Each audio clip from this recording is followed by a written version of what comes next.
Hello, Lisa here. Welcome back to my channel, or welcome if this is your first time visiting me. Welcome to my hot takes on upcoming Tarot and Oracle decks. This is my July 2023 edition. I have a bit of a confession before we jump in. This is not hot. This is very lukewarm. This is my second time putting on my face and sitting in front of the camera because I did this the first time and there was a focusing issue on my camera. And so for the entire chunk of footage that I had recorded, it was like this wah, wah, wah. It was horrifying. I was motion sick within a few seconds of trying to edit it, and I can't do that to you. So I am refilming it. So I have looked at all of these decks already. So you might be getting my slightly cooler hot takes. But if you don't know what hot takes is, the intention is that this is basically a series where I share with you my sort of first impressions. Today it'll be more like second-ish impressions on upcoming Tarot and Oracle decks. So these are decks that are currently in pre-order status through an indie creator's website or through Amazon, or are currently funding on Kickstarter. So I like to talk about the things that are coming out soonish or that you can get in on now, but that are still relatively new. So that's sort of the parameters. And I get the list of decks I'm going to cover from you all. So thank you to all of you who submitted requests for decks you wanted to see me cover in today's video. I'm really excited to get into it all. Despite the refilming, I feel like I'm going to have a lot to say. We'll see if I can be a little snappier since this is my second time through, but we're going to give this a try. I've slept on it. We're back at it. We're going to see what we can do. So here's what happened. I re-recorded my entire hot takes video because, as I mentioned already, the first time I had a focusing issue. And I re-recorded it and I was like, this is great. So I'm re-recording it one time, not the end of the world. Everything goes beautifully. I'm pretty sure it's set up just right. And I go to edit it, and the entire section where I was talking about the decks, which is basically what we're doing here, my audio didn't come through, so it was just a lot of pretty pictures and no audio. So now I'm in my pajamas, and I have vodka, so I put on lip gloss. This is all you get now. I'm over it. I'm giving you my iciest cold hot takes of all time, but it's going to be interesting because I have alcohol. So this is going to be great. If I can just open the bottle. I'm so tired. It's been such a long day. YouTube life. Cheers. Let's see how it goes. Oh yeah, alcohol is going to make this so much better. Let's do this. So like the other times that I did this, we're going to start with indie decks and more vodka. We're talking about, let me make sure my audio is actually recording. Oh, we're good. Okay, good. I feel like checking was probably a smart idea. This lip gloss is totally not going to last, but whatever. Listen, I wasn't going to do the makeup again. I'm not even going to put on clothes. This is just me and my jammies. This is what we're doing. Well, my jammies with a bra, because I wasn't going to do that to you. But anyway, we were talking about the Hilton. Well, you weren't here for it. I feel like I need more vodka for this. Okay. Third time's a charm. We got this, Lisa. The World of Hilda. God, that's really delicious. Especially at 11 p.m. on the third attempt at a video. Okay, The World of Hilda Tarot. This is by Rhys Marin. The original Hilda Tarot is by Celestial Esther. I hesitated for a second before talking about this because I was like, wait, is this a copycat situation? It isn't. Rhys Marin is really transparent and I think very clear about what's happening here. The original Hilda Tarot that was created by Celestial Esther is out of print. We don't know if it's coming back. Rhys Marin did their own version. The Hilda Tarot is currently, or the Hilda images rather, are out of their public domain now. And so Rhys has done their own take on the Hilda, and I think it's fabulous. I think Hilda's a fabulous character. She's got red hair. She's kind of a pinup model, but she's body like curvy and like sassy, and she kind of feels like a really cute. Not that I Love Lucy wasn't cute. She feels like I Love Lucy, but in pinup form. She's got tons of personality. We're gonna look at cards. I just really want more vodka first. We'll see how many drinks it takes to get through this version of the video. So anyways, let's take a look at some more images. If you don't know Hilda, Hilda's such a character. I love this Two of Cups. I love that it's the dog and her sitting side by side on this little like dock. It's so cute. One of the things that I noticed that Rhys says in her Hilda FAQ, which you can click right here on the page. Let's see if I can bring it up so you can see it, is that she talks about how there is limited Hilda artwork available to work with for a tarot. So there may be a couple of overlapping images, but she's done her own artwork restoration. She's paired her own, like she's made her own decisions about what to pair with what. So it sounds like it's going to be a fun original take on things, which I love. I love my Hilda tarot. I have to admit, I don't use it a ton, but it's really sweet and I like having it. I think Hilda's a really unique character. I think I encountered this character for the first time like in my grandmother's living room somewhere, somehow. I know that I was exposed to this as a child because I knew this character the second I saw her. So she's got to be some sort of iconic character, you know? But anyways, this is currently in pre-order status. I think they're shipping now or soon, like near the end of July. So there is an update you can click, Hilda updates page, to see for yourself what's going on. And you can check on that before you pre-order this. But if you've been waiting for the Hilda Tarot, I don't know if the Celestial Esther version is coming back, but this might be worth a check. Celia Melville, Little Ghosts Oracle. Okay, the good news is I'm still just as delighted at looking at this as I was the first 2 times that I tried to make this video. Every time I reference the fact that I've tried this twice more, everybody take a drink with me if you're drinking while watching. Although, mind you, I release my videos at 8 a.m. Pacific time, so maybe it's not drinking time for you where you are. Anyways, it's really cute. It only has 40 cards, which is my one kind of bummer, disappointment with this. It doesn't have as many cards as I would like, but it is bilingual if you are a French native speaker. It's got both French and English keywords on the cards, which I think is fabulous. We have a lot of French-speaking people in our Cartomantic Tarot community, and I just think that's awesome. The artwork is freaking adorable. It seems to still have the sweet holographic-y kind of details that we get in the Boo Tarot. The ghosts appear to be sparkly on at least some of the cards. I'm not sure if they are on all of the cards. Like, look at this fear card. Isn't that so cute? I cannot click this magnifying glass. You'd think I'd learn. I did this twice. I still couldn't remember. But anyways, if I click this, they don't get bigger. The pictures don't get bigger. They get smaller. I make it make sense. I don't know. But anyway, it's really, really cute. Oh, I'm going to sneeze. I'm going to try not to edit this chunk of the video because honestly, I feel like you just need to, it's going to be what it's going to be.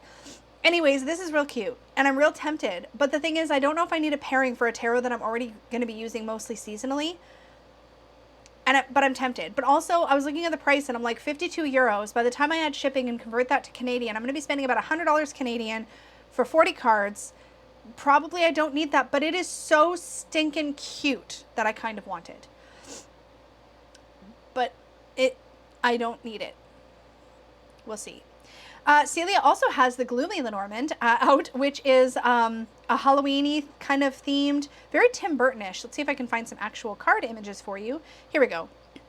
Very sort of, to me, it's very Tim Burton-ish or sort of like Victorian Halloween style, whatever that means. I've gone through half this vodka already and we are three decks in. I have some like Malibu pineapple drink also in the fridge. So if I finish this, I'm going to get another drink.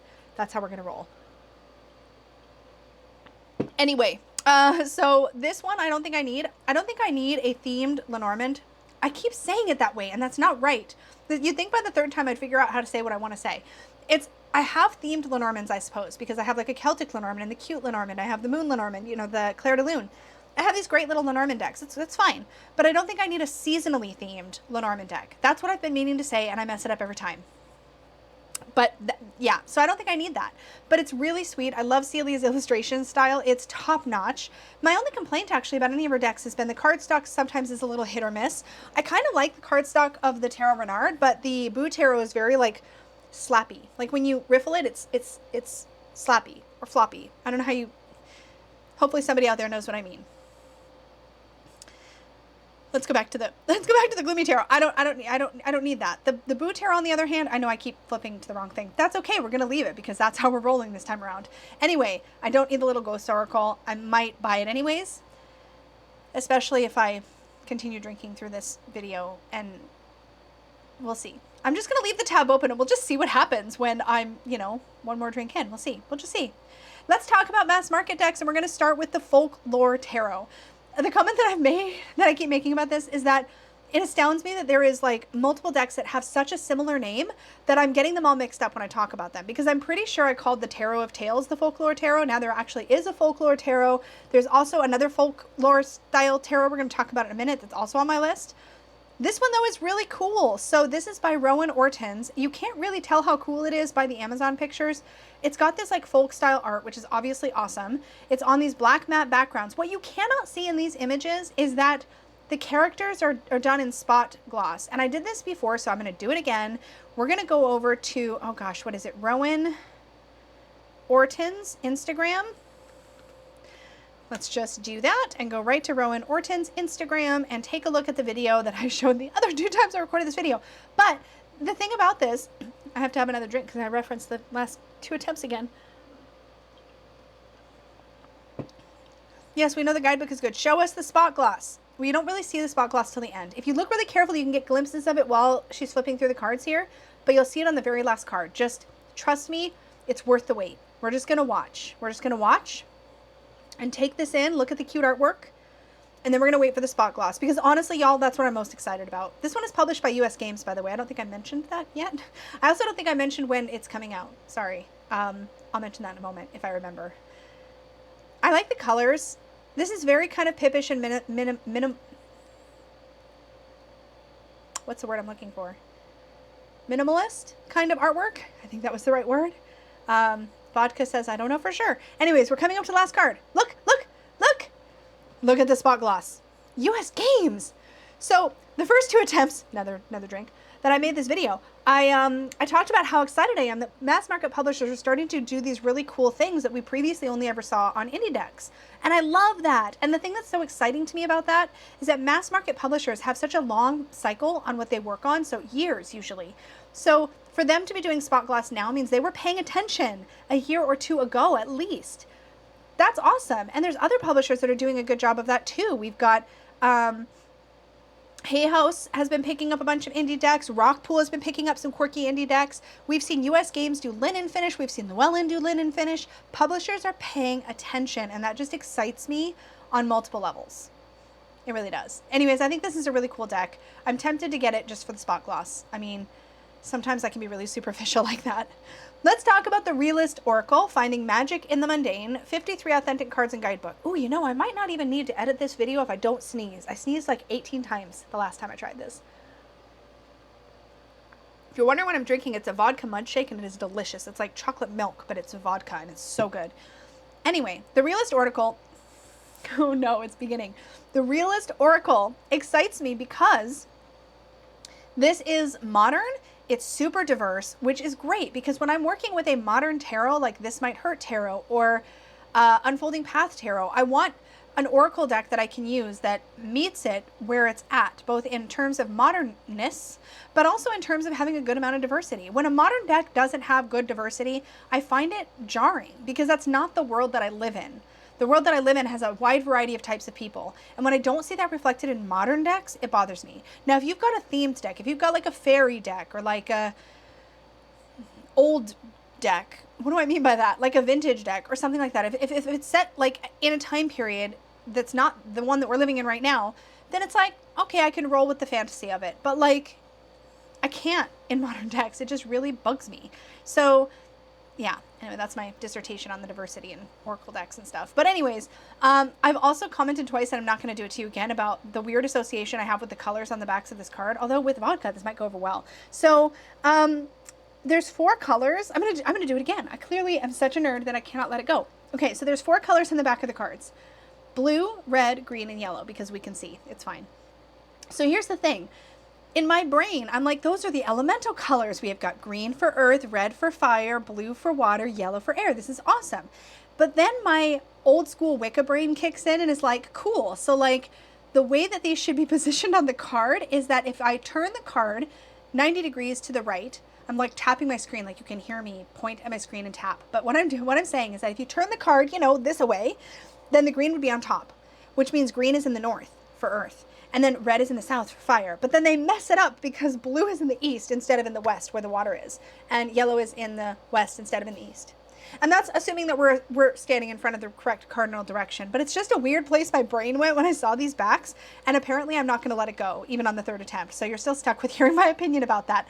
Hey, maybe these takes aren't so icy after all. I'm clearly making the same points. Maybe I do have a memory that works. I don't know. Anyway, let's move on to the next. Oh, I didn't say when the other one. Okay, hold on. This one's out July 18th. The other one's out July 17th. So now we can get caught up. So this one is the Mary Magdalene Oracle, 44 cards. So this comes up in a couple decks that we're going to talk about today, but what is the deal with the number 44?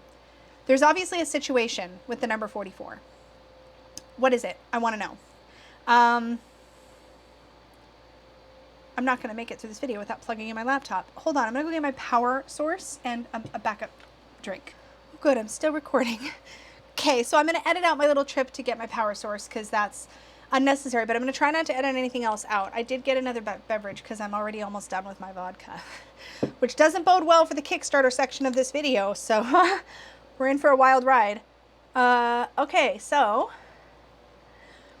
by the way, I'm just having fun with this. I hope you know I'm not actually upset or freaking out or anything. I just figured if I'm going to do this the third time, I'm bringing alcohol. That's just what I decided for myself. This is my channel and I'm going to do it the way I want to, but I just needed to. So anyways, the Mary Magdalene Oracle excites me because Megan Watterson is the author of the book Mary Magdalene Revealed. See, Mary Magdalene Revealed. I really enjoyed this book.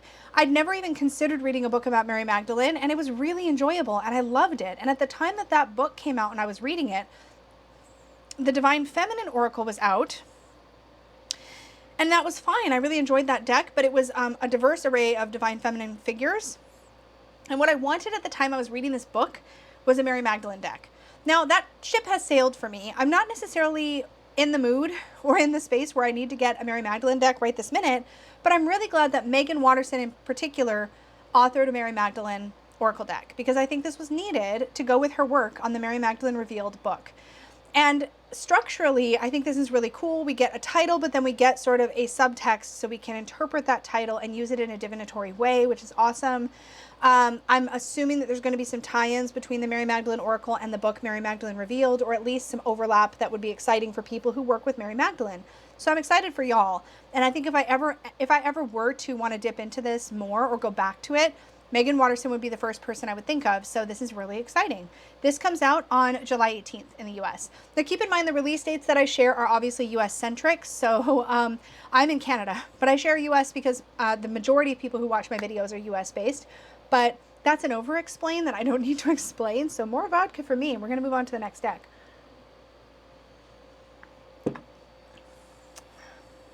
Ooh, okay, the Healing Heart Oracle. Wait, let me close some of these tabs so that I can keep my head on straight. Yeah, we're going to close tabs. That's what we're doing. Okay. Oh, shoot. Oh, no, I already added Folklore Tarot to my list. We're good. Okay. Healing Heart Oracle. This is by Ina Segal and Jenna De La Grataglia. This is exciting because I had two other decks that Ina Segal did. One was called like the Self-Love Oracle or the Self-Healing Oracle or something like that. And it featured this really like romance cover style artwork that was really off-putting. I've talked about it on the channel. You can definitely find it if you go hunting. And I loved the themes. I loved the way that Ina had put the work together, like the content together in the deck. I just wasn't a huge fan of the artwork, so I eventually let that go. Why do I feel like something's dying right now and beeping at me? I feel like something beeped at me. Does something beep at me? Is my phone on D&D? Probably not going to edit this out. Anyways. So I really liked the content. It was really good at giving you sort of almost shadow worky kind of prompts to work on and heal yourself in a way with actual practices and like journal prompts. So it was very action oriented. It wasn't just like, here's a message. It gave you things to do, which I really loved.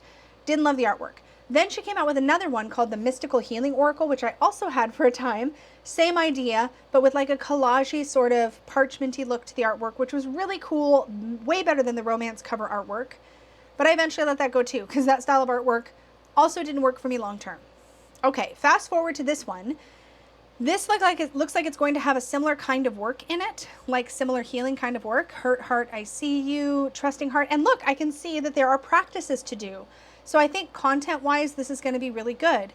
It's also got artwork by Jenna De La Grataglia, whose artwork I often enjoy, although her styles can kind of vary a bit from something more ethereal to something a little bit more aggressive. I don't know how else to put that. This feels like a little bit more aggressive of an art style, which can totally work, but I'm not sure ultimately if I will pick this up or not, but I've got my eye on it. However, why are there only 36 cards? You give us gilding, but only 36 cards. Rock pool. 50 plus cards. 50 plus cards. I feel like this is the chant I have been chanting all 3 times I've attempted to make this video. But Seriously, for an Oracle deck, give us 50 plus cards. Like, we are tarot people. Some of us are tarot people. Tarot has 78 cards. Do you know how little 36 feels like when you're used to working with a 78 card deck? It feels little. It feels little. I would like 50 plus in my Oracles, please. Thank you. This one comes out August 1st. There we go. The Sephiroth. Okay, here's what I have to say about this. The art style, not necessarily my vibe. It's a more esoteric leaning deck. The tones are kind of muted. It's really pretty. Like, the artwork is arguably beautiful. Maybe not even arguably. It's objectively beautiful. It has a Thoth kind of vibe, which makes sense. This is a more esoteric deck. My first encounter with this was when it launched as a Kickstarter campaign, but the deck was an accompaniment to a like board game.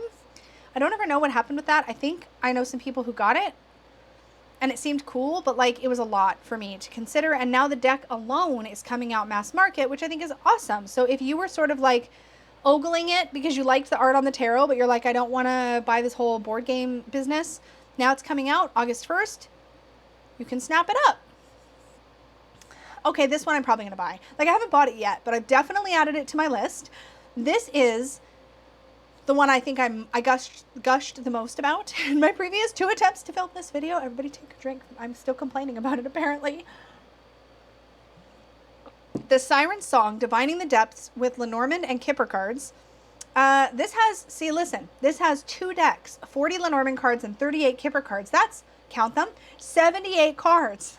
We love to see it. Thank you. Anyways, this is actually 2 systems combined into one set. You have a Lenormand deck and you have a Kipper deck. Now, I still have a Kipper deck that was done by Tony Savory, is the name that Tony's using now. Tony Savory and Stephen Bright collaborated on the Rainbow Kipper. I have it. I'm excited to learn Kipper eventually. I haven't done it yet. I still want this, you know. But also, Carrie Paris is in on this, which I think is very exciting. Also, it's like kind of funky, vintage, undersea mermaid quirkiness. I don't know how to describe this artwork.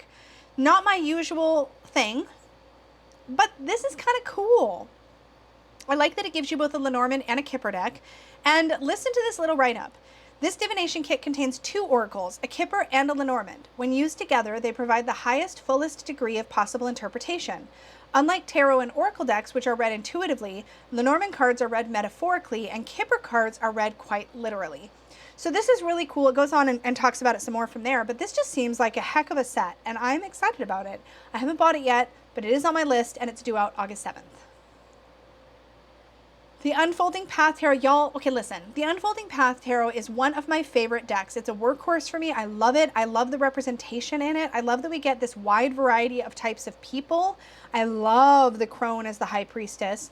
We see a lot more age diversity in general in this tarot. In fact, when it comes to modern decks, this one feels the most relatable, I guess, in the sense that there is a lot of different ages represented. A lot of other modern tarot decks tend to feel kind of young by comparison. I love what this has contributed to the tarot world. It was indie when I got it. It was a Kickstarter, and I'm so excited to see it coming out mass market. It's due out August 8th. It's published by Hay House. I'm choking on my words. Hay House.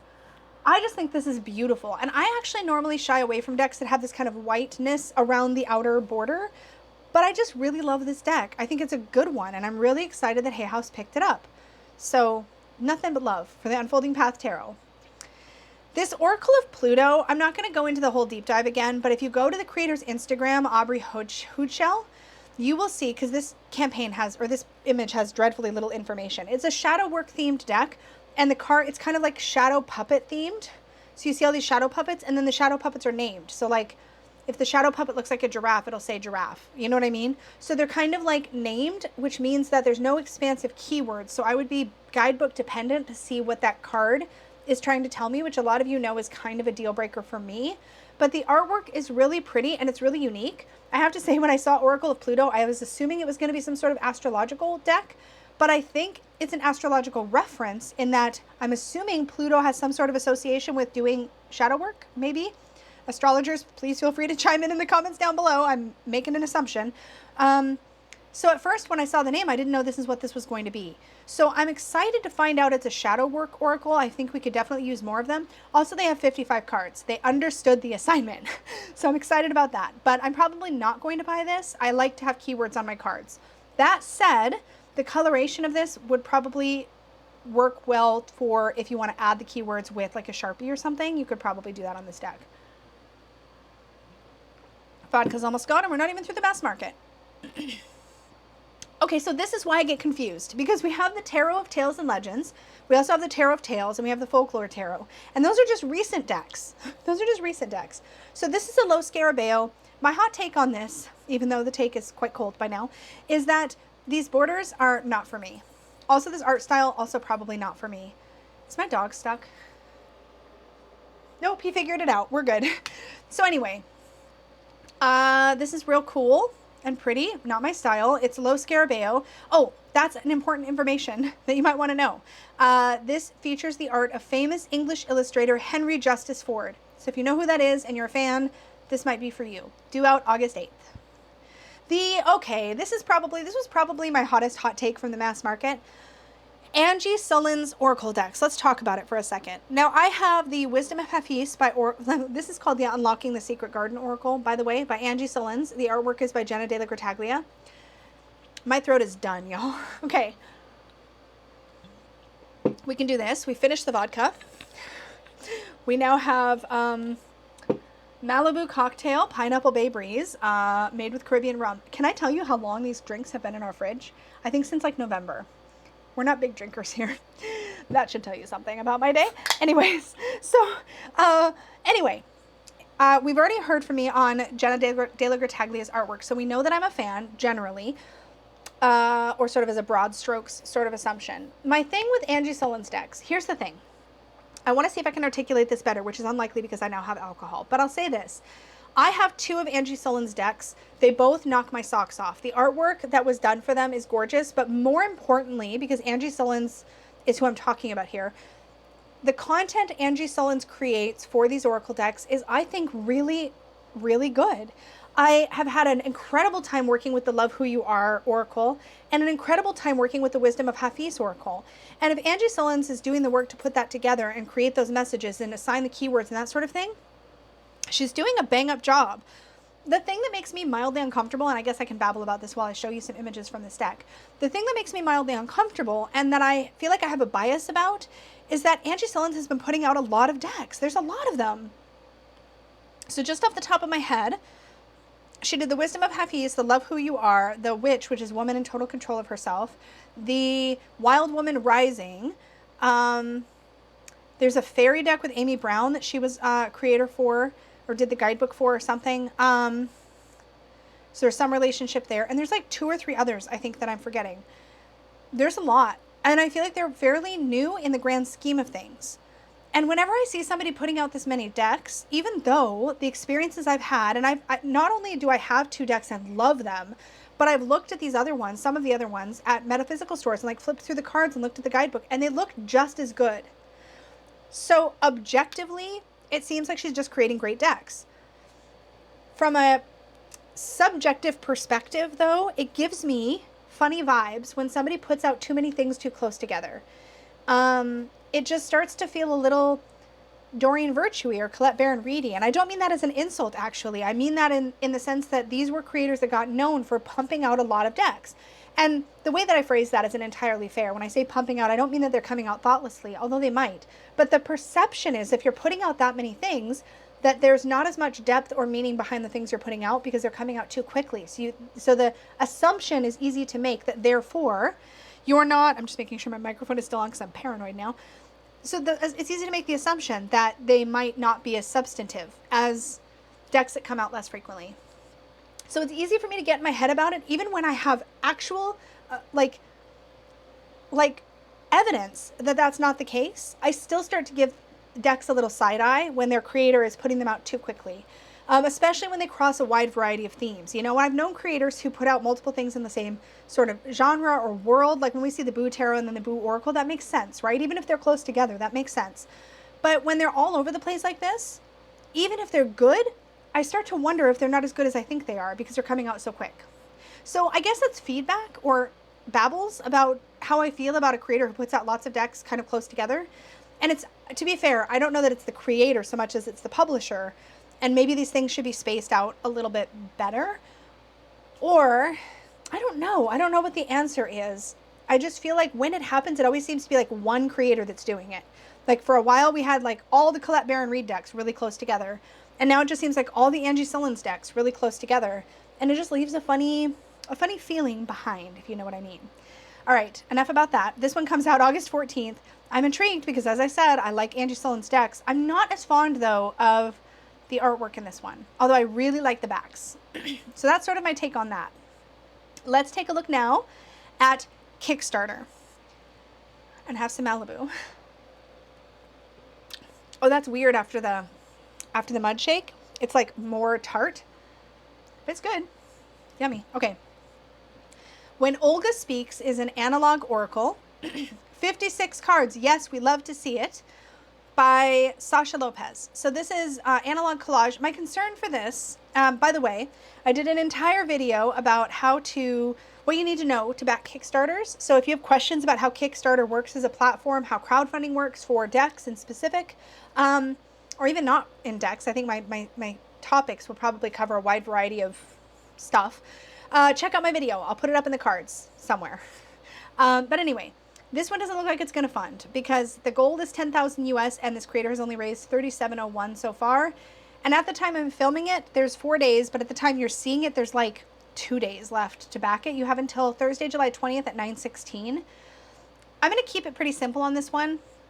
I feel like analog collage is totally having its day in the sun right now. So I'm surprised there's not more backers. Maybe people know something that I don't know. This is this creator's first project that they've created. What I like about this is that the analog collage is not overly cluttered or busy. Sometimes analog collage feels a little bit much, like it's just a lot happening all at once. This one feels like it's got some breathing room, which I really like, but I'm not really in the market for another collage, and I don't know that this one specifically is speaking to me, but I think objectively there's something here that is up for offer that's worth looking at. I just don't know. I don't think it's for me. But I do have a couple spectacular analog collage decks that I really like. So that's my take on the When Olga Speaks. This is so cool. I just want to talk about this one, but I don't have anything really substantive to say about it. This is a faithful reproduction of the rare Turner and Fisher fortune-telling cards, the first Oracle deck published on the American continent. So this is fully funded, and there's still a couple days left to back it. You have until Thursday at 7:55 a.m. That's July 20th. I literally, the first time I made this video or attempted to make this video, I paused it. Well, I didn't really pause it, but I was going to edit it out. And I immediately zipped off an instant message to Danny Mystic and was like, Danny, because this totally seems up her alley. It's not necessarily for me, but I think it's really cool. If you're a collector, I think this would be really exciting. Basically, this creator ended up with a copy of this deck, did a bunch of research, figured out what it was, and then decided to go ahead and reproduce it and sort of retouch it a little bit, but kept a lot of the vintage feel. So for example, this 8 of Spades card was torn, so she must have used Photoshop or some kind of tool to fix that, but kind of left some of this creasing in and has left a lot of the other distressing in to keep that vintage feel. So that's really exciting if you're somebody that's interested in cartomancy or collect things around cartomancy or are interested in maybe seeing if you can learn this system. I have my hands full with systems at the moment, and I still need to learn Kipper, so this is a no-go for me, but it's interesting and really cool, and I'm excited about it. Yeah. The Divine Initiation Oracle, this is now fully funded, third time around. Everybody drink because I referenced it yet again. The first time I looked at it, it wasn't funded. The second time it was closer. Now it's funded. Congratulations! 44 cards again. Somebody tell me what the 44 is all about. I need to know. I really need to know. I would like to know, please. But anyways, this feels very Danielle Noel-ish to me. Is that a correct sentence? Did I say that right? Am I putting my words together properly? I don't know. But it feels a little bit like that. And I want to be careful because I'm not saying that this is like a ripoff of Danielle Noel's artwork in any way, shape, or form. I think Danielle Noel really sort of paved the way for this kind of artwork. And I think a lot of people have been inspired by that style of artwork. And I also think this is probably its own thing. It just happens to be that Danielle Noel is the person who I sort of got to know that does this kind of artwork. So I think it's really cool. It looks really beautiful. It's very sparkly and full of light, and it has a bit of that cosmic vibe. I think that image is stunning. I think that image is really stunning. I love the terracing here. So gorgeous. The butterflies. It's really pretty. I like it. It's really pretty. But I have a couple of Danielle Noel decks, and including one sitting right here that I'm trying desperately to figure out how to a way to sort of build a relationship with. And I haven't yet, but it's so beautiful that I cannot part with it. So I've got things like that already. So I don't need this. But maybe you do. I don't know. You have until Thursday, July 20th at 3:11 a.m. to back it if you're interested. I just feel bad about this one because this creator has a pretty low goal and they're nowhere near it. They have until Thursday. You have until Thursday, July 27th to back the Roots and Bones Oracle deck. So here's the thing. I don't completely get this deck. It's not really my style. It's kind of got this found objects vibe, and I think it's meant to be used kind of like charm casting. But it doesn't seem like there's any keywords on the card or any sort of indication what each one is supposed to mean. And I don't understand this image, which shows some prototype cards or some of the illustrations on a backing that is kind of pale. And then the rest of the images on the campaign show this backing, which is like that tree root sort of design, but it's very dark, so it's kind of hard to see the images. So I'm not a fan of the way this is designed, and I don't know how to use it. So I feel like this is not something I would tend to reach for. I was also confused when I saw this, which says original canvas where I sculpted and painted each symbol, which will then be isolated and digitally illustrated for the final card. So it's like they had this big art piece, and then they're piecing out all these individual elements and putting them on individual cards, and I'm not sure I completely get it. But my biggest issue, honestly, is the backgrounds. I feel like it's really hard. There's not enough contrast to see the actual image very well. Like, look at this wheel. It's brown and it's on a brown background. It just doesn't quite make sense to me. I feel like these would have been better served on a very pale, simple background, but what do I know? I don't know, not much. That's the Roots and Bones. So check it out if you're interested. And then the adorable doggies deck. Can we just talk about this for a second? That's Bruno, the Chihuahua, in case you were wondering. Bruno's actually not purebred Chihuahua, though. He's a Chihuahua Rat Terrier mix. But I have a picture of him in a bow tie, and that's what that makes me think of. But that is the only reason I would be tempted to pick this up. Just for Bruno. And Shayla's not even in here, because she doesn't look like a purebred of anything. But anyway, here's my thing. This is by the same creator who did the Wild Whiskers. Oh, I'm not even on the... Hold on. Let me refresh the page. Oh, I have to verify I'm a human. Cool. Let's do that. Let's verify that I am a real person. It's because I've opened 8,000 Kickstarter tabs today. And it's like, what are you doing? Are you a robot? What are you doing? There we go. We're back. Anyway, this is the creator that did the Wild Whiskers, which is a cat themed, I think. Or no, maybe it was a bunch of different animals. I think it was a bunch of different animals. In fact, I think I've seen that on Krista Crochet Witch Tarot's channel. Maybe I'm making that up. I might be making that up. It could be the vodka. Well, I've moved on to rum. So, vodka or rum. But anyway, I think this is super stinking cute. But in truth, when it comes to dog decks, and I love dogs so much, but when it comes to dog decks, I don't really want anything that's breed specific or that really references breeds, because then I'm always just looking for my dogs in the deck, you know? And I've had a hard time connecting with a lot of dog decks for that reason.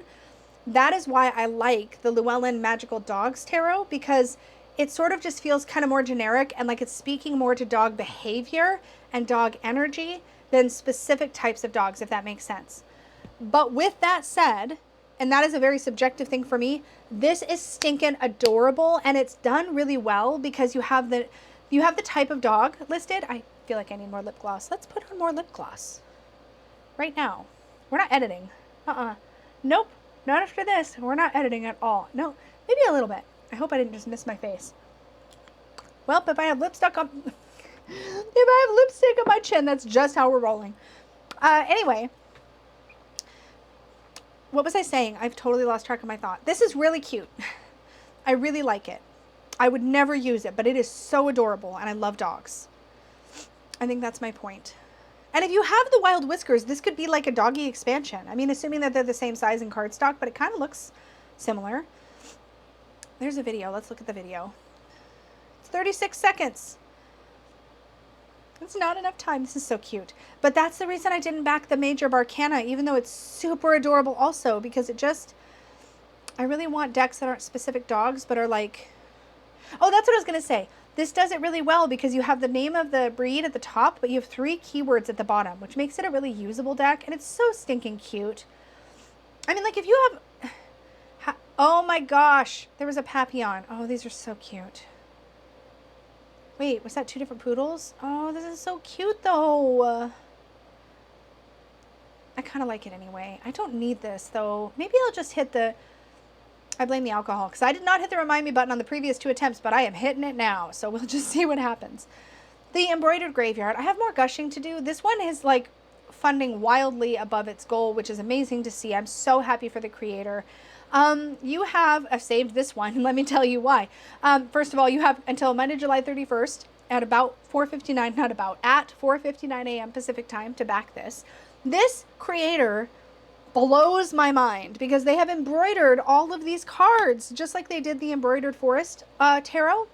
I think about 90% of my obsession with this is the fact that I am astounded that a human being has embroidered all of these images, and it is incredible, the embroidery. Look at this bride. What does that say? I can't see what it says. Cherish me, maybe? I think. How gorgeous is that image with the veil? These are so, the texture in these cards is very visually stimulating and exciting to me. I just, knowing that somebody embroidered all of this and did all of this actual work, this creator deserves to be well funded. Let's just put it that way. I'm very, very, very impressed. And the issue I think I had with the tarot, so here's the thing, with the embroidered forest tarot, I think the reason that I never was able to jive with it is because I'm much pickier in general about how tarot themes or images are illustrated, I guess, or portrayed. Whereas with Oracle decks, I feel like I can be a lot more flexible. So I'm like, I could totally find a way to work with this, right? Like, do you have the embroidered graveyard? Do you like working with it? How do you use it? Please tell us in the comments below. Maybe you can enable us. I don't know. I haven't decided. But I'm really drawn to it. But then again, I'm like, am I only going to use this in like the fall? It's very skeleton-y. It's very fall-ish, autumn-ish. But the work, y'all, listen, I have a cross-stitch design that's like this big, okay? Little teddy bear with like some balloons or something. I've had it since about 1997 and I haven't finished it yet. It's somewhere. I'm really bad at like starting hobbies and not finishing them. Like I crochet something, but then I never finish it, or start to cross. I start a blanket and I finish it like 10 years later. Yo, I am a project hobby starter, not a finisher. It is miraculous that this channel is around 5 years after I started it, because notoriously I begin things that are creative and fun, and then I'm a hobby squirrel. So then I go squirrel off to something else. So anybody having the dedication to embroider all of these cards, how many cards are there? I'm going to scroll and drink at the same time. Can I do that? Probably not. We'll do one at a time. How many cards? Wait, how many cards? Somewhere it's going to tell me. I know it is. I have faith that somewhere it's going to tell us how many cards. 68, more than 50. How come all the indie creators got it right? I'm just saying, because they're in the know. That's how. That's why. They know we want lots of cards. This just sounds like a fun deck. I don't know. I don't need this, but I kind of want it. But I don't know if I'll use it, but I still kind of want it. But mostly I'm just really impressed by it. That's my hot take on the Embroidered Graveyard version 2.0. Sweet Ass Affirmations 3. These are just fun. These are fun decks. 1 and 2 have also been on Kickstarter, and they end up on Amazon. But I checked in one of the attempts to make this video, and the price they're asking for the pledges is right in line with mass market. Plus, they're only open in the United States anyway, so you can't even back it if you're outside the US. You could just wait until it shows up after the fact, because their other ones have. This is well funded. If you do want to get in on the Kickstarter and you're in the US, you have until Tuesday, August 1st at 11:11 p.m. Pacific time. It is midnight here, in case you're curious. It's actually midnight 11 at the time I'm filming this, and I'm drinking. That's what we're doing right now. Anyway, this is a fun affirmation style deck, and if you like sassy affirmations, if you like a little bit of swears, if you like, you know, some sass, this could be fun. I find that I don't really use decks like this anymore. When I reach for an affirmation deck, I want something, at least lately, I just want something that's kind of meaningful, that's going to hold my hand, give me like a verbal hug. And I have Kimberly Sands Heart Align Affirmations Oracle for that. It's like my Linus blanket in an Oracle affirmation deck. And I also have the little Buddha cards, which nobody ever really knows about, but I've had for years, and I love those. And I don't really need a lot in this category, so this is a easy pass for me. But they're real fun. They're real fun, and I've almost gotten the other ones a couple of times. So who's to say? One of them might come home with me someday. Make sure my audio is still working. Can you imagine if my microphone battery died? I would die. I would. Listen, if this doesn't take, we're just not having hot takes this month because I'm not doing this a fourth time. Okay? Okay. Next deck. Real Bitch Affirmations. 51. See? Even this person goes one above 50. Affirmation cards with attitude. This one makes me sad. And I maybe just haven't spotted what the issue is, but there's only 12 backers so far. You have until Tuesday, August 1st. But I think this is really kind of fun. I mean, I can see some of the issues. Like some of the cards look like they might go landscape. Some of them, like here, my energy is magnetic as, you know, I'm not going to swear on my channel right now. It's too late and I'm drinking too much and it'll go badly. Let's just leave it at that. But other than the fact that some of the cards go landscape and it's kind of simple in its concept, I think it's well designed as far as like the messages are really fun. And doesn't this look like it would pair really well with the She-Wolf Tarot? I think it looks like it would pair really well. Like, am I slurring already? It looks like it would pair really well with the She-Wolf Tarot. Right? I think it's kind of cool. But this is this creator's first ever Kickstarter. They haven't made any updates so far, which is always a concern. So maybe there's been some red flags. I don't know. But maybe this is worth checking out. I don't know. Does anybody know anything about this creator or this deck? Let us know in the comments. Maybe we can all make a good decision together. I've saved it because I'm kind of curious about how it all plays out. The Gay Marseille. A cheeky queer tarot deck for reading more liberated futures. This is fun. Marseille is such a traditional system that it's cool to see it queerified. Queered up? Queered. It's fun to see it queer-ish. I don't know what the right words are for that. But there has been another kind of queer, maybe not even kind of queer, Gay Marseille. Wait, let me try this again. There has been another queer-friendly Marseille tarot. It was called the New Choice Tarot de Marseille. I don't know if it's still available. So it's neat to see the really traditional system kind of in this subversive way. I think that's really fun. I don't need this deck. I mean, to begin with, I don't feel like I need a lot of Marseille tarots. I have a few already. I don't feel like this is a category in which I want or need a lot of variety. Like, I'm good. I have my fun little Squid Cake Marseille. I have, I blanked. I have the Tarot Sirene. I have the Artisan Tarot Conver reproduction, I believe is what it is. Can I do this on 2 drinks? I don't know. We'll find out. We've got a few more decks to go. It'll be fine. Anyways, so I don't feel like I need this, but I think it's really punk and really cool. I'm 46 years old and I just used the word punk in a sentence. I'm not even entirely sure what it means, but I gave it the good old college try. You're welcome. So anyways, you have until Friday, August 4th at 8:57 a.m. Pacific time if you want to back this one. I heard from the creators on this. This is the Green Trace Tarot. It is currently funded. These are the same creators that did the 8-bit fantasy tarot, which I ordered the little mini of for Peggy. It's really cute. This deck, okay, I'll tell you what I love about it, and then I'll tell you what my deal breaker is if you haven't guessed it by the time I get there. So it's got a really fun, detailed anime style. At least it seems like anime to me, but I'm not an anime expert by any stretch. But it kind of has that feel. What I love about this is that it has a narrative theme. So there's a story. So it says right here, our story follows the fool who embarks on a journey after awakening in a great tree. So it talks about that, which I think is cool. I love story where story and tarot overlap. I think that's really cool. I think that system is really well designed for that. And it's neat to have a different take on the tarot through the lens of story. I think that's really fantastic. But it's green. And I love the color green, don't get me wrong. But I do have a struggle with monochromatic decks in general. Usually when I say monochromatic, I'm referring to, can you even say monochromatic about the shade green? Have I been saying it wrong the whole time? When I say monochromatic, I usually mean black and white. But this is like shades of green and white. I think there's black too. So, or it just might be a deep forest green, actually. The more I look at it, the more it seems... Verdict. Is it black or a deep, deep, dark, murky forest green? Inquiring minds want to know while I drink more Malibu. Either way, this illustration style is really cute. I just need lots more color in my tarot. That's literally my one deal breaker. I don't know how tempted I would be if this deck was in full color because I haven't been in that position, so I can't really say. But it is funded, and if you want to get in on it, you have until Friday, August 4th at 11 a.m. Pacific to do that.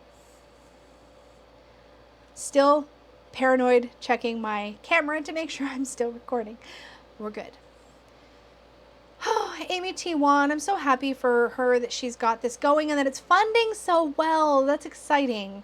This has been a long time coming. A Deck and Explorer's Journal for Wonder Walking.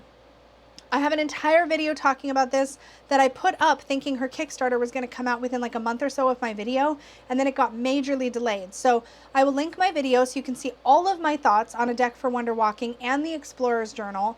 I know a lot of people have been waiting and waiting and waiting for this and are super stoked that it came back. Amy T. Wan's artwork is absolutely glorious. It is ethereal and soft and magical and just absolutely beautiful. It's landscape oriented, A Deck for Wonder Walking, and the theme of A Deck for Wonder Walking is wonder walking, which Amy T. Wan describes as basically walking in the world with your eyes open for wonder. At least that's what I can remember of it.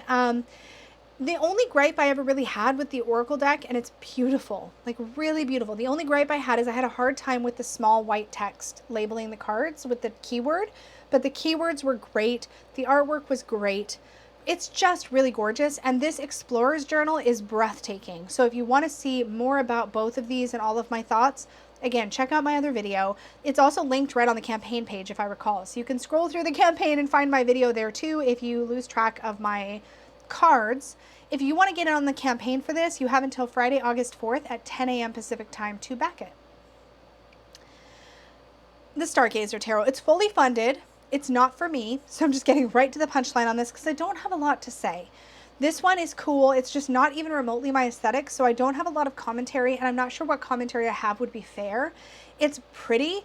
It's constellations in the foreground and these gorgeous like ethereal colors in the background that are elementally associated when you get into the minor. See, blue, green, red, and this gorgeous cloudy color for a kind of blue-gray for the swords. It's really pretty. It's just that decks like this feel like they hit too close to other more minimalist decks I have, like the Fortuna Tarot, which also has a kind of cosmic astrological bent, right? So I feel like I don't need a lot that does that same thing or that same kind of thing. And I love my Fortuna Tarot. It's so pretty. And I love the way that the guidebook is done. And not to gush about another deck while I look at this deck, but I'd feel like I was cheating on the Fortuna if I got this, honestly. But this one just doesn't speak directly to me. That said, it's pretty. And if this is up your alley, you have until Saturday, August 5th, that's my wedding anniversary, at 11 a.m. Pacific time to back this. The Cards of Desire Oracle cards. Okay, the main thing I've had to say about this both other times I tried to film this is that these are round and I don't probably want to use round cards. That's so superficial and shallow of me, I know.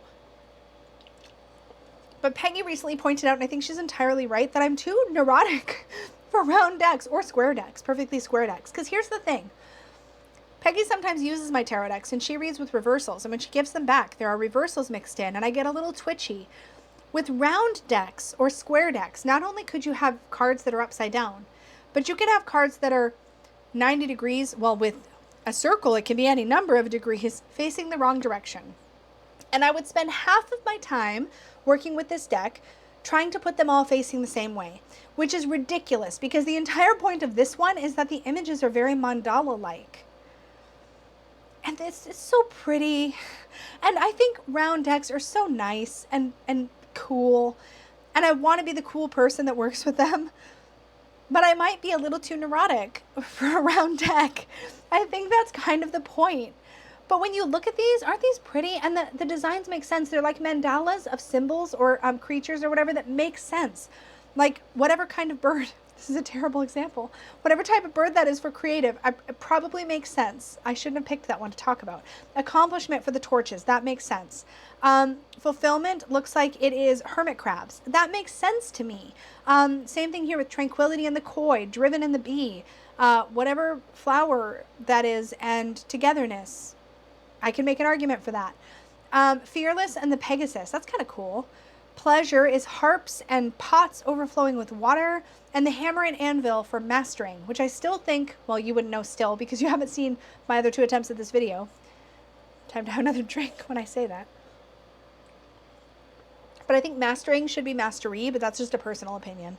In any case, I think this is the kind of round deck that really suits somebody like me who's always going to want to write the cards because it looks like it's easier to do that because it's a repeating design.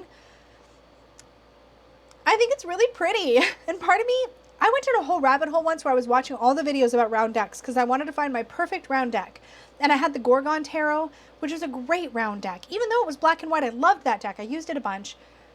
But I did get a little twitchy that everything was always facing a different direction.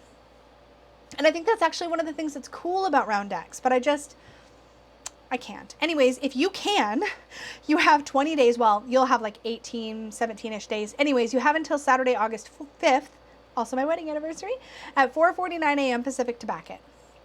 I want to gush about the Maria Tarot, a new chapter. So the Maria Tarot, oh, it's more funding. Yay. Okay, so anyways, I have feelings about this because I'm pretty sure I talked about this last time it was on Kickstarter, and I assumed it funded. I'm not a very thothy person.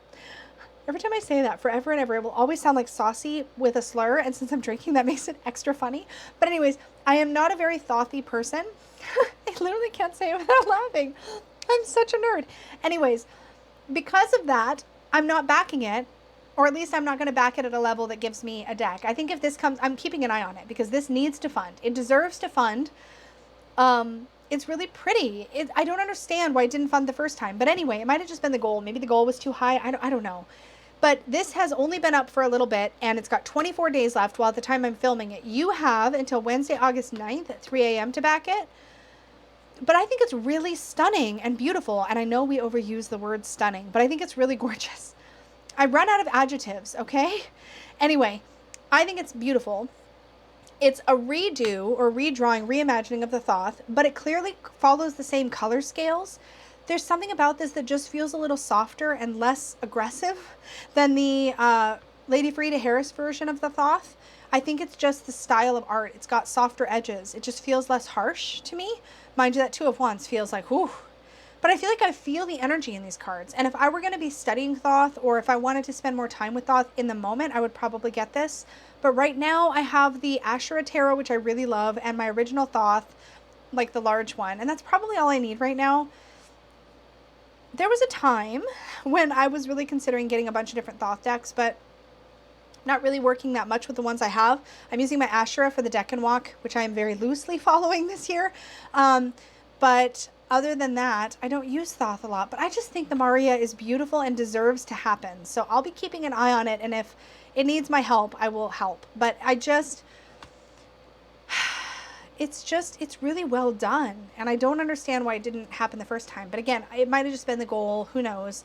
But anyways, if you want to support this, you have some time to do that. Did I already say the dates? I don't remember. Wednesday, August 9th at 3 a.m. Pacific to back it. And it looks like it's very close to hitting its funding goal, so I think it's almost a sure thing, almost, fingers crossed, that it's going to fund this time, which is great. Really excited for the Thothy people out there. Tales and Oracles of 11. A bunch of you highlighted this one to me. This looks incredible. Again, 44.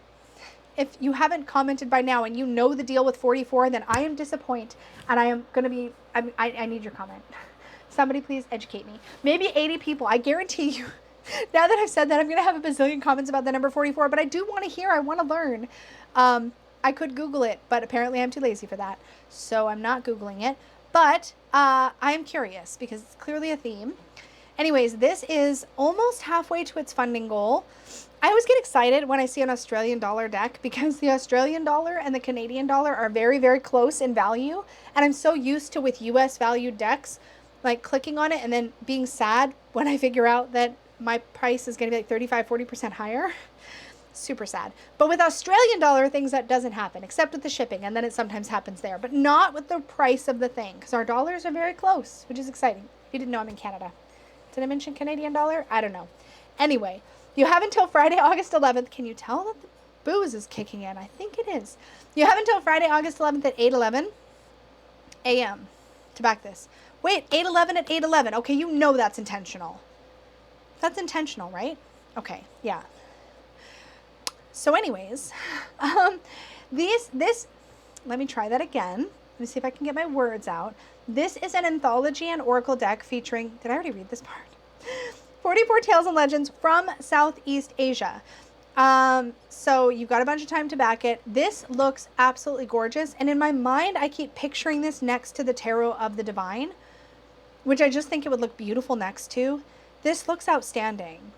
This looks outstanding. I'm really excited about this as a project in general, and I've saved it so I can keep an eye on it and think about whether or not I need this in my life or not, but it's really gorgeous. I'm really excited that this is something that is happening. I can't imagine this not funding. It just is too beautiful not to fund. I'm trying really hard not to have to edit this video, but my sinuses are doing a thing today, and I've been talking for about 10 hours today, so my nose is just doing its own thing, so I had to pause so I could blow my nose again. Anyway, this looks really cool. I do hope they explain what the Tales of 11 means somewhere. And I love that they're doing quality upgrades as stretch goals. That is a really neat way to run a campaign, and it's something that I've given a lot of thought to for when I eventually launch my Kickstarter. I want to be able to do quality upgrades as part of my stretch goals. But anyway, this is really beautiful. The artwork is gorgeous. I think it's a collaborative. It says something about being an anthology. So I don't know if that means that the art is collaborative, but I think it might be. But it's very cohesive looking, and it's just really beautiful. So I think this is really freaking neat. And yeah, that's what I think about that. Okay, I'm going to try to do this with this deck, but with almost 2 drinks in me, and I'm a lightweight, y'all. I'm not sure if I can do this fairly. So I would like to disclaimer what I'm about to say with a couple of very important points. What I'm about to say is intensely subjective. This is my perception about this deck, and it is absolutely no reflection on its quality or the quality of work that the artist or creator has done. I think that this is definitely going to speak to a bunch of people, but these moons creep me the fuck out. They creep me out. They creep me out. These moon people, it's the same crescent moon in all of these different configurations. It's like it's its head, but there's no body, and there's cloaks, and there's shadows, and there's no arms or hands. It's very weird to me, and it creeps me out, which you'd think wouldn't happen because I have the Deviant Moon Tarot, and that creeps everybody out, but apparently doesn't creep me out, even though it once did. I feel like the Deviant Moon is way creepier than this at face value, but there's something about these moon people that creeps me out. Like, I might have nightmares. And again, very subjective. Very subjective. And then I feel very bamboozled because when you keep scrolling, look at the adorable Sailor Moonness of these pips. Are these not the cutest? Doesn't this look like something right out of like a 90s episode of She-Ra or something? And I don't even know Sailor Moon. Like, I've watched like 2 episodes my whole life. I really should watch that whole series. It's been recommended to me by like 75 people, and I still haven't watched the entire thing. But this seems like Sailor Moon to me, does it not? And I don't even know Sailor Moon, so that should be saying something. But it feels very playful and like light and glowy and pastel and pretty. And then it's like you go from that back to creepy moon faces again, and I cannot.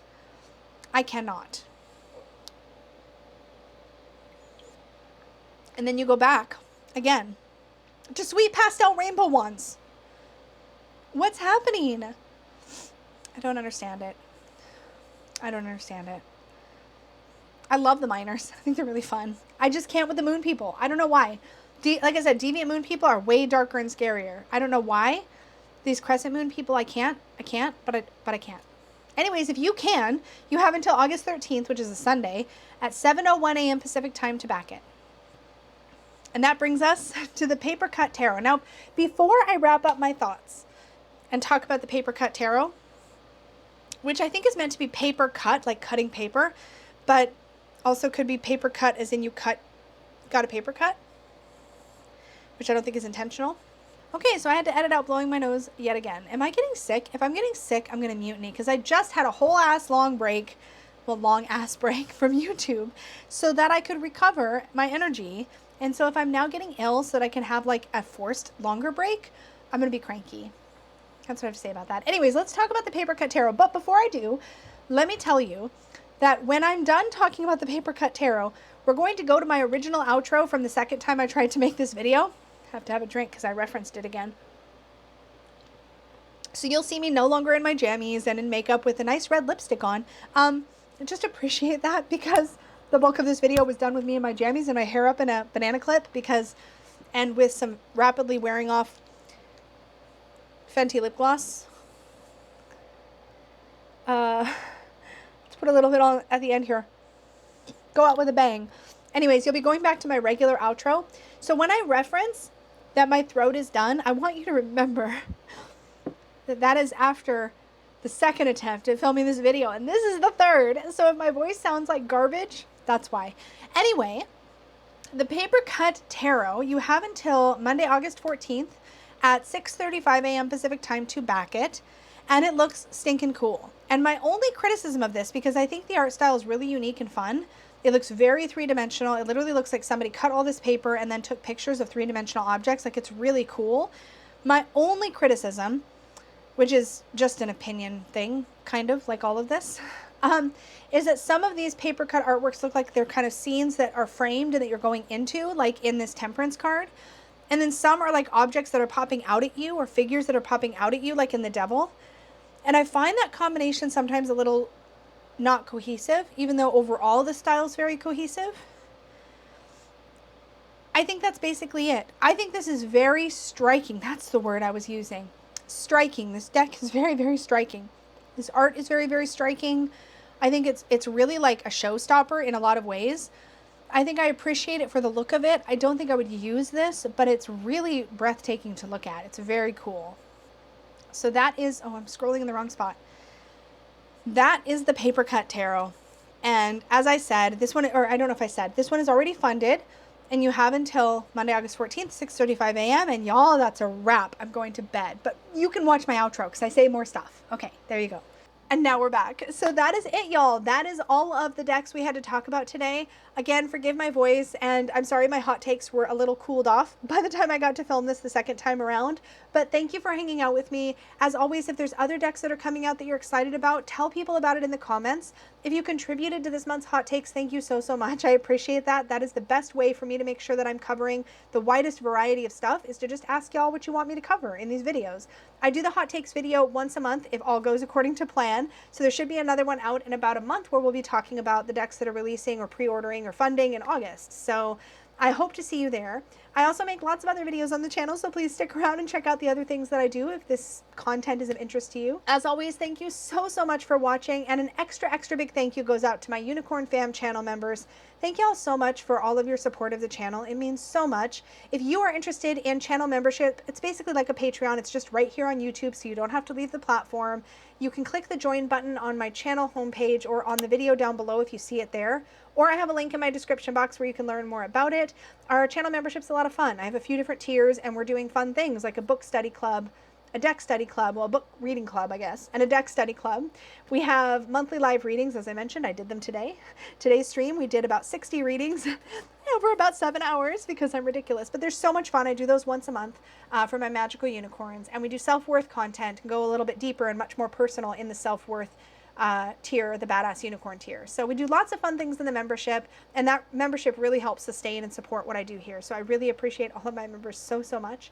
But I also very, very, very much appreciate all of you who watch this content, who engage with it. If you just watch, if you like, if you subscribe, if you comment, if you hit the bell, everything you do to engage makes a huge difference, and I appreciate you so, so much for your contribution to this space. Thank you all so much, and I will see you all in the next video. Until then, may your magic always shine from the inside out. Bye.